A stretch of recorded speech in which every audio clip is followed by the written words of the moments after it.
Toy indray ny mety ho toetry ny andro eny an-dranomasina ny talata 7 Décembre amin'ny 9 maraina hatramin'ny alarobia 9 Décembre 2020 amin'ny 9 maraina.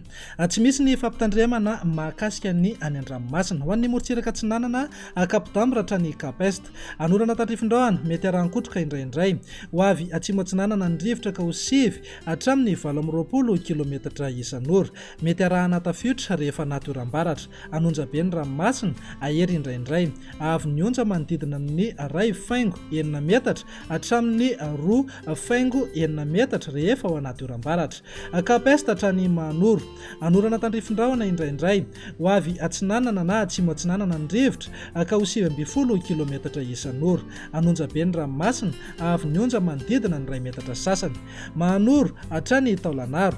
Anorana tandrifin-drahona mahalana any avaratry manakara ho maina ny any akafa ho avy avaratra atsinanana ny rivotra ka ho sivy hatramin'ny 20 kilometatra isan'ora. Ananika 20 hatramin'ny 7 kilometatra isan'ora rehefa manakaiky ny taolanaro. Anonja be ny ranomasina avy ny onja 2 metatra sasany hatramin'ny 2 metatra. Taolanaro hatrany Cap Sainte-Marie ibalika amin'ny masoandro amin'ny ankapobeny ho avy atsinanana somary avaratra atsinanana ny rivotra ka ho 20 hatramin'ny 7 kilometatra isan'ora.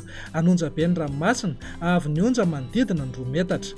Ho an'ny morontsiraka andrefana manomboka eo Cap Sainte-Marie hatrany Cap Saint-Vincent. Andrahona mitsitokotoko ho avy atsimo ny rivotra amin'ny ankapobeny ka ho sivy hatramin'ny 20 kilometatra isan'ora. Adimy mpanonja na anonja be ny ranomasina avy ny onja 8.9 hatramin'ny 2.4 metatra. Cap Saint-Vincent hatrany Cap Saint-André.